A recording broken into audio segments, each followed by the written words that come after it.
Hello, everybody. Kevin here. We're back with another episode of the Goose is Loose podcast, sponsored by nobody because we keep it real that way. Not sponsored for now, of course. For now, I doubt Bandai will ever try to get like actual people sponsored for their products, but hey, always open. Anyway, sorry. I'm looking at P Bandai. They just announced a new Rubit, the MG Astray Mirage Frame number 2. Second, costing 600 yen in 2025. Looks cool as heck. Man, you know me, gang. I love my Ashtrays. God, most of them. Mostly the red frame Astray. If I had to make a list, which I probably will, a list of most anticipated mobile suits that will become Gundam Card Game cards, Astray Red Frame is probably like up there. The others will probably be something like a Tallgeese too. Maybe that will make Tallgeese better, but you know, more Copen commences. Anyways, of course, if you like what you hear and you're watching this on YouTube, like, comment, sub, all that fun stuff for the latest episode of the Goose is Loose podcast. But enough about plastic. We're here to talk about cardboard, of course. Again, shout out to Eggman for having more lists and data. But Newtype Rising, I think meta has pretty much more or less been settled. A lot of people have their events coming up, like the Newtype Challenge. Mine is in like 2 weeks at this point, at the time of this recording. So I'm honestly choosing between either playing Unicorn or Cyber Newtype. But every time I play Cyber Newtype, I just like lose and draw like 6 gun tanks and do horrible. But I think it's a skill issue because Unicorn, I think the matchup against Wing Zero is just so hard because once they start dropping Wing Zero, like you're basically it's over because they're a way better late game kind of deck versus like Unicorn, where if you play anything besides Wing Zero, you're probably gonna win, which is my experience, right? Whenever I play against like non-Wing Zero decks, I probably win like 99% of the time. When I play Wing Zero, it's just so hard because they're able to just ramp and then they just set up blockers and they get EX resources and all that. And especially if you play like Kira, right? It's not able to do the -2 against like Death Sight, so you're gonna take like kind of bad trades against them. But anyways, shout out to Daniel Luzi for this most recent one, which had 31 players on September 10th, 5 rounds. Wow, that's a lot of rounds.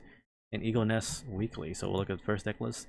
I think this is fairly standard, right? In terms of playing some kind of unicorn tempo.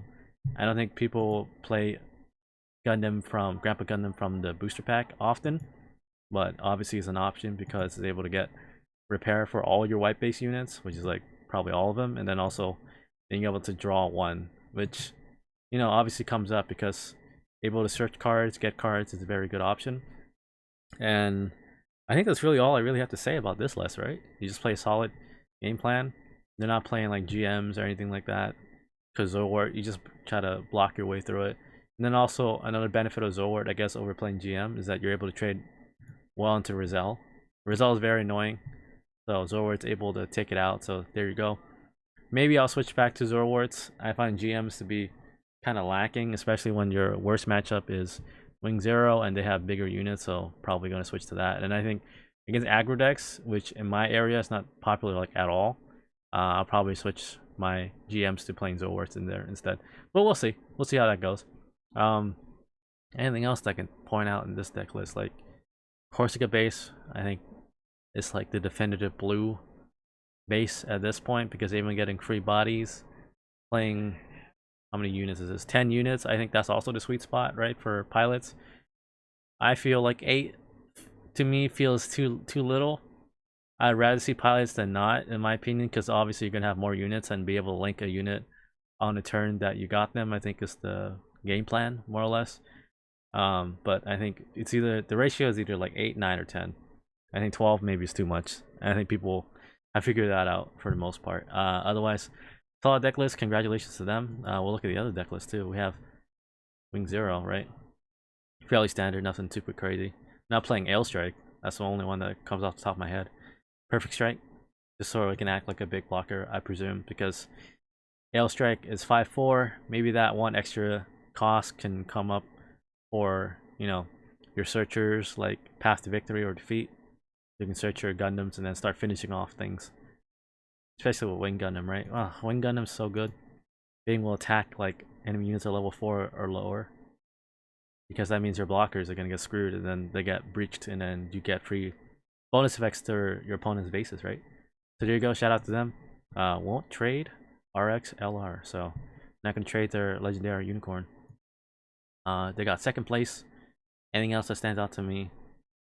Unforeseen Incident, obviously, I think is one of the, if not the best command card in terms of just like a battle hand trap or like an instant if you play Magic, because being able to -3 takes out like a lot of things.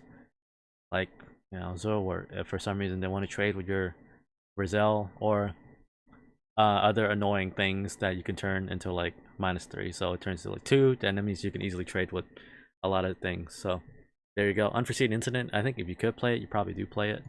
Like in the winning deck list, I did play it, so there you go. This is third place, right? Strike Tempo, shout out to Level Fed for pronouncing it correctly. They're playing 9 pilots. Hawk of Endymion doesn't really count as a pilot, but it can be a pilot, right? Mulaflaga, being able to link up with Strike Gundam, right? And able to also link up with Sword Strike, so you get the bounce effect and stuff like that. I think that's very important as well. They're not playing Zowart, which is interesting to me, because that leaves room for you to play both Sword Strike and Perfect Strike, which, if you're playing like a blocker deck, then obviously it's very good, because then you can, like the deck implies, like tempo up the thing. Then Amuro, I think, is like a basic necessity at this point for like any kind of unironic unicorn deck, or some kind of freedom strike, whatever you want to call it, deck. Amuro is like the way to play. In my builds, I don't have obviously I don't have playsets of Amuro, but if I did, I probably would play it in Freedom, Unicorn, Gundam, whatever build that I'm running right now. But you know, there's obviously still some time before actual Newtype Challenge. But again, for y'all who are listening, I'm really in between Unicorn or the Cyber Newtype Ping, because those are the 2 decks I feel most comfortable with. I just don't like playing Wing Zero because, like, number one, I just find it boring that you just have to wait until like turn 6 to play the game, and then I like to be proactive, right? In a sense, that's the kind of style like I play. I don't like just playing like a very like linear kind of deck. But I mean, that's just me talking out of my butt. So you know, your mileage might vary. Maybe you just like those things. And finally, we'll look at Xeon Aggro by X. So this is Xeon Aggro. Dupe. I mean, there's no other real options for level 1, right? So I don't see why you wouldn't play it. Transform the Field is how I presume you play this deck. Get some cheap, easy hits to Chi Fighter if you have Amuro in hand. Siege Ploy is basically other copies of Amuro. Kind of like Unforeseen Incident. If you do play command cards, this is also another great option as well, especially for blue. The other thing that pops out to me, of course, is like Char's Gelgu, which to me I always feel like is an automatic 4. But I understand that people who play less than that, you know, because it does again enable you to remember to cheat out Char, because you're able to pitch like a Xeon unit, which most likely you probably do have because you play so many of them, and you get so much value. Like, for example, you have a Dop in hand at like level 4, then you can ditch that, maybe get a Char back in your hand, and then be able to get double high maneuver bops or whatever it is, right? Because Char being like a 6 at this point, a 6 AP, you're able to knock out every single base in the game at the moment, so that also makes it way better. They're also playing only 2 Corsica base. Wow. So you gotta play full on the aggression, right? Like, who cares? Either you win before they win by knocking out your bases, so I understand why they're playing it this way. If I felt super risky, I would have probably done the exact same thing, because, you know, who cares? You're gonna destroy the bases and shields before they're able to do that to you, and your only bad matchup would be, I don't know, I guess a slightly more optimized like blocker deck, or someone somehow playing even more aggro than you, which this is like all gas, no break. So shout out to them. And then finally, I think this is Cyber Newtype. It is Cyber Newtype. Shout out to Jello, where you play Jin, playing 7 copies. In my build, I play 6. Spoiler. And then you max out on the gun tanks and things that are able to ping, obviously, so you can get value. In my experience, I found like Banshee Destroyer mode is kind of like alright. It only works well for the first strike effect, obviously. It pop-ups and you're probably going to win the game to be able to take out big units like the Wing Zero matchup. And also in the other sense, it's like, I don't know, I never find myself summoning 2, and like, I find myself finding that I need like more pilots when I play Cyber Newtype Ping. But that's just maybe obviously a skill issue. Just get good, Kevin. And then Battle of Aces versus Close Combat is obviously a meta call. Where you play like a Wing Zero kind of meta, then like me, then Battle of Aces I think gets more value because you're able to take down like Wing Zero and other high health targets. Versus like Close Combat, you play like a more aggro kind of meta. Then you would probably play Close Combat. But either one is fine. I think it depends on meta. Again, my meta is just full on like Wing Zero blockers, like high level stuff. I don't think anybody ever really plays aggro like at all. So I guess if you want to be like a non-meta chat, like a sneaky off meta, you know, rogue deck kind of person, then I guess you could play like something like this. Might catch a lot of people off guard because my whole meta is just like Wing Zero, Unicorn, and then like maybe 1 or 2 people playing like Cyber Newtype Ping. That's basically it. So that's really all the meta talk we have for this week. Just kind of like waiting, right? That's how we are right now, gang. Just waiting for the next set to drop, and then we'll go from there. Is how I feel. Meta, more or less, I think, has been settled. I don't think anything's going to come out of nowhere like Zaft yet until something drastically happens. But obviously, hype is hype. I think at this point, everybody knows what people are playing, what the good matchups, and what your weaknesses for every deck is. So there you go. That's all we got for meta deck list. Now we'll move on to some card reveals right now. Here is the one of interest. And again, when I talk about card reveals, I don't talk about every single card because some of them are obvious. Like, there's not much to say about like a vanilla level 4, 3 or something like that, right? We're going to talk about things that I think I have enough to talk about. So first card, Psycho Gundam, the mobile armor mode. And again, every opportunity I can to talk about Gunpla, I will. So for those of y'all just listening, I'm changing the camera angle to show the camera that's very bright, and you'll see how pale I am. Look like the Phantom of the Opera on one side, but here's a Psycho Gundam, right? High grade Psycho Gundam, very cool, very large. That's what she said. I did do some minor details like painting, right? Like the gray from Gundam markers in there.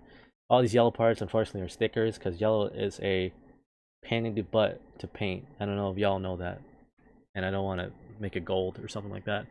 It can transform into mobile armor mode, which is like the picture here, and then we'll switch back to the camera angle for those of y'all who are listening, to the actual card. So things we can take away from this: it's a level 5, 3 cost. Ooh, interesting, right? It is an uncommon, I believe, from the U. So it is a repair 2 blue unit with cyber new type trait 3/4, kind of like Kshatriya, essentially, right? Instead of just having like the vanilla, it does repair 2. So that means a big booty, and also being able to like trade effectively is also a good option. And it being cyber new type means that it's built for like Marita, obviously, right? Marita means it's able to ping, also do repair 2. Solid option if you're playing cyber new type, which I will probably consider adding this into my deck. Because one of the other options really like level 5, right? Kshatriya. Would you rather play Kshatriya or play like a Psycho Gundam mobile armor and be able to like repair 2 and then have big booty, and also be able to have repair 2 as well? Because remember, the longer your units are on board, the more value you're going to get out of it. So I think you'll probably play it, right? Why wouldn't you want to play it? Well, 5 cost. I mean, level 5, 3 cost. That's kind of a high of level, but I understand why they're trying to like essentially keep this balanced. So that's good.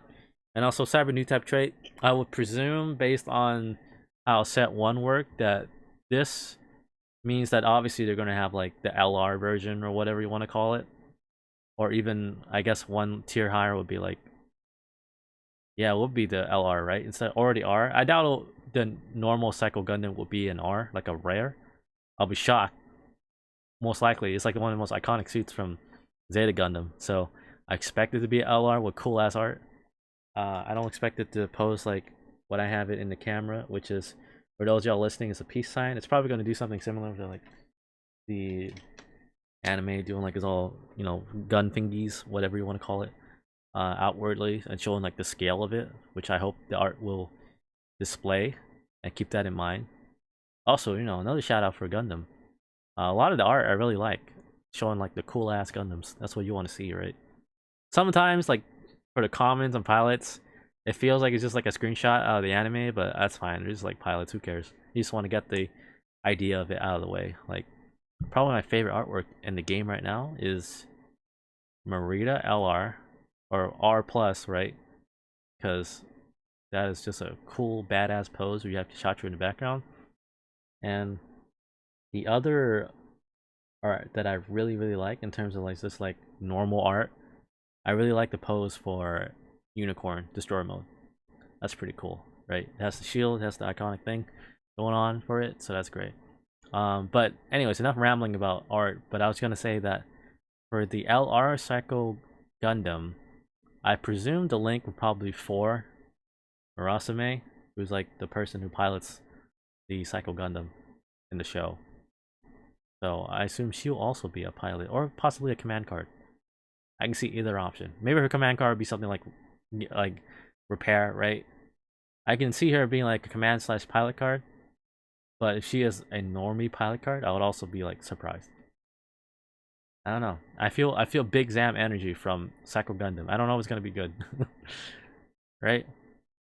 I don't know what else can it really do. It's just like a big, maybe breach. I don't think blue does breach.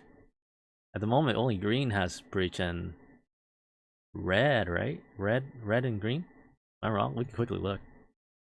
I don't think red has any units that does breach, right? I'm pretty sure it doesn't have. It's just green at the moment. I can just look, Kevin. For those of y'all listening in podcast version, we're looking through all the cards. I think just green has breach. I don't remember anything red having breach, or at least off the top of my head. Let me know in the comments down below if you have actual proof, and I'm just talking out my butt that another color does have breach. I'm pretty sure it's just green. Like that's like the gimmick. Yeah, I don't think anything else has breach. Red has support, I guess. Especially with like Zaft, that's like their thing. White is like blockers. That's like their gimmick. Blue is like prayer. And then green is like breach and attacking units, more or less, right? Yeah, like doing stuff when they. Yeah, Big Zam energy. That's the energy I have from an LR version of Psycho Gundam. Maybe they'll try to mix it up a little bit. I don't think they're gonna try to cross contaminate like abilities for cards yet, but we can take from Psycho Gundam as repair too. Maybe it has like a similar effect to Starter Deck Gundam, right? Not Starter Deck Gundam, Booster Pack Gundam, Grandpa Gundam, where it's like you get repair 1 for all your Titan units. I don't know, something like that. But yeah, totally not a biased opinion of this card because I have the Gunpla. Next is Rick Diaz, Normie Rick Diaz. It is a blocker that is a level 3/2, so exact stats like Lefrith, and it's a 3/3 stats. There you go. No link, no pair. I think it's gonna become more or less like interchangeable with Zor and Lefrith if you want to play something that does 3 damage, or want to play something that does 2 damage with like the 4. Is it gonna straight up just replace Lefrith? I don't know. I think I probably would play Rick Diaz overall because the 3 means you can knock out stuff like Rizal and also like actually take out annoying units, right? At level 3. Off the top of my head, what else is level 3? So you can take, or level 3 attack, right? Or 3 health. So you could take out stuff that's annoying, like I don't know, Unicorn. You can take out Gun Cannon. That's also another annoying meta thing. You can't take out Grandpa Gundam because, well, you could start a deck. Grandpa Gundam, no, but Booster Pack Gundam, you can, because it's the 33. More than likely, it's probably going to be linked with Amuro or something like that. But I think it's going to be a definitive 4-up in a lot of blocker decks. Like, I would probably play this over Elfrith overall. Like, Elfrith, one of the biggest, Lefrith, one of the biggest annoying things from it, obviously, is because, like, 2 health or 2 attacks, so you don't really take out a lot of things aside from like GMs and those low level like aggressive stuff. But to be fair, like the 3, like for Elfriff, the Friff, it's gonna take 2 GMs or level 2s, 1 cost, for example, to take you out anyways. And this is gonna require 2 of them anyways to take out, so the 3 might be more useful overall to take out bigger units, in my opinion. So that's a great card for blocker decks that I can think of on the top of my head. Is there anything else that's like 3? Well, Zaku's, but I don't think anybody plays Xeon, more or less. You can take out, what else is annoying? I think you can take out almost everything, like trade effectively. And not have things on board. Like Aerial's 3. Sword Strike Gundam's 3. There you go, as a blocker, 3. You can trade each other. If you have Elfriff, then he can take you out, but you can't take that out, so. Anything else off the top of my head? Yeah, I don't think anything else off the top of my head for that thing. Yeah. 3-3, normally Rick Diaz. Probably play 4 of them. Probably take out my Lifrifs for Rick Diaz's. And now, having said that, I'm pretty sure I'm just talking on my butt, and then nobody's gonna play this. This is garbage, and just stick with Zor or the Lifrith. But you know, I would rather I would rather play this than. Well, I mean, Zor obviously it's good because it's 3 and the stats, and being able to play like turn 2. That makes it good, but you know, Rick Diaz, solid card, great card, amazing card. Now we look at Marketwatch real quick. Remember, not financial advice. A lot of prices have more or less crashed, in my opinion. You can see that Gundam Air Rebuild stabilizing around 53. Marita, whoa, she's like 52 now. What the heck? Yo, if I had the money. No, I'm just kidding. I do have the money. I just don't want to spend it on cardboard. It doesn't do anything different, right? Same effect. All arts are pretty much more or less settled. The most expensive card in the set right now is Wing Zero. Wing Zero tied with Kshatriya. This is like a definitive like 3 off, 4 off. Anything else crazy? Remember, people are more or less tired of the set at this point, so. Wow, Shards Gelgu, dang, it's on like $7. Remember I said this card is like future proof, so if you can get those like $5, that'll be like a great deal. Because obviously, I would like to presume that Bandai will try to balance these cards and try to have like certain archetypes maybe for like a couple months, be meta, and then other cards fall in and out of prominence, so like everybody gets their share. But at the moment, white is obviously the most well-rounded archetype or set of cards, because you got draw, you got blockers are so annoying, you got things to take each other out like aerial and stuff like that. What the heck, someone actually bought stuff? Why, what are we doing? Someone actually bought these cards? Local, you're crazy. What? Okay, sure. People should be buying all this card. Is Grandpa Gundam is gonna, because if you're buying these cards, these ridiculous cards at these prices, I doubt you're gonna actually think about meta viability, right? In my opinion, at this price point, it's more or less about collecting. And if you really think about it, Grandpa Gundam probably is gonna maintain value longer than Aerial Rebuild, unless like this card is extremely short printed. There's only like 3 copies in the world, like Blue Eyes is. But Grandpa Gundam over time, I think, like I said, will probably maintain value because it's like the star card, right? Is there really nostalgia for Aerial Rebuild? My opinion, I think Normie Aerial, like the first one, looks a lot cooler than Aerial Rebuild, right? But obviously, I think I've come around on Aerial Rebuild because this art looks so sick. It's like her floating, she got her funneled around, cool ass pose, right? Compared to this one, I think it's just jumping out of the screen. It's like doing the typical Gundam pose right there. Right there. I think I honestly prefer the LR plus art compared to the LR plus plus. That's just my opinion. I think the pose is more cooler, like badass, also very like feminine looking. And this one, like, she's posing, aura building. This one is like going towards the screen or point of view. It looks like a 3D image-esque thing. Now, to be fair, I haven't seen this in person, so I'm sure this looks like hecka shiny and like cool as hell compared to this like poor people version. But you know, in terms of just card prices, everything's more or less crashed, right? I don't think anything's maintaining their value aside from just all art cards. Unicorns have basically crashed from the $15 price point it was to like $9. So I don't think there's anything else we can really talk about for Newtype Rising. I guess we should look at the promo cards, because remember, the events are happening. And also, Newtype Rising, right? People who want to, I guess, bling out the cards, they could. We'll look at them now. This is the winner one, right? Or is this just a promotional card? I think this is just a promotional card. Or top 8, I believe. $130, that's crazy. For tournament winner, is this the one? Oh, from the winner pack, unforeseen incident. Yeah, because that's from the Newtype Rising. I assume this, yeah, this one's for first place, which is ridiculous, and I don't think anybody's gonna buy them.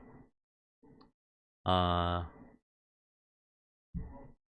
then the rest of them are pretty, more or less affordable, right? I think this is the promo card that you get just for being in the game, if I remember correctly. Let me know if I'm wrong. I'm probably wrong, but I guess we'll find out when I go to the tournament, right? And like, oh, I got a little thing, cool.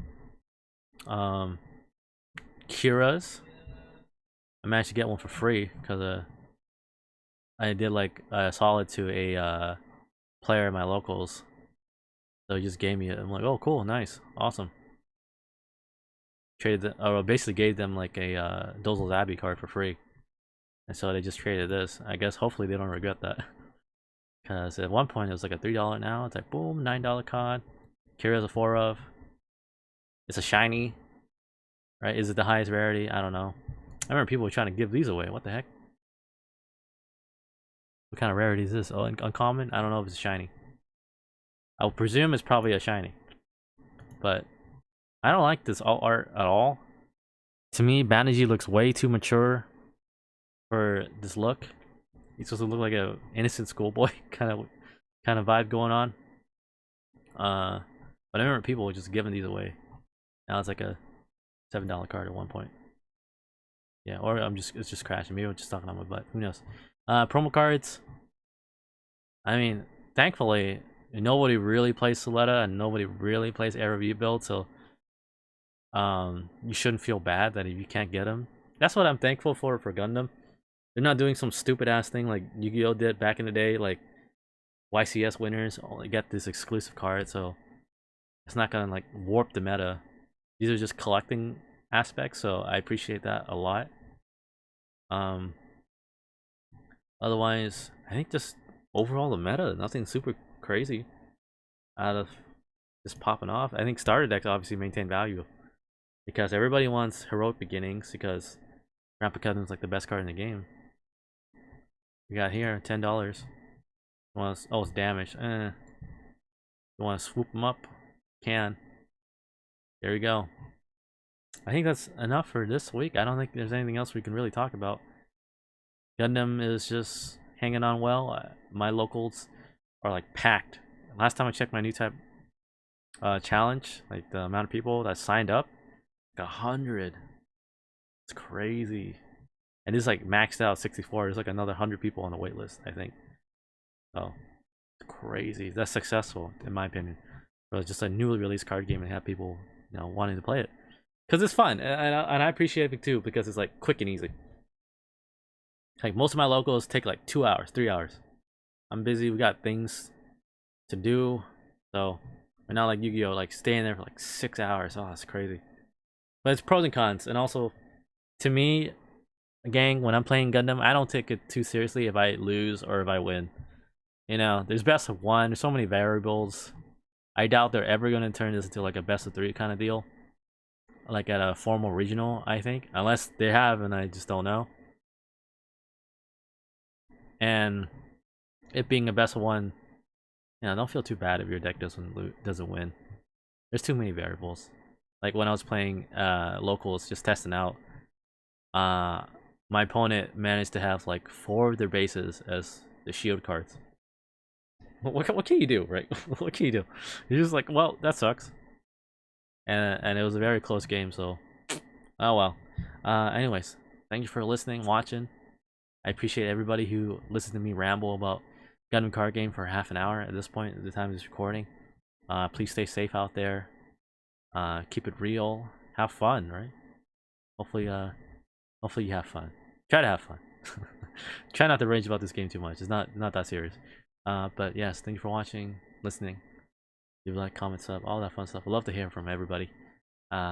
This is the Goose Loose Podcast. Sign out for now. Bye bye.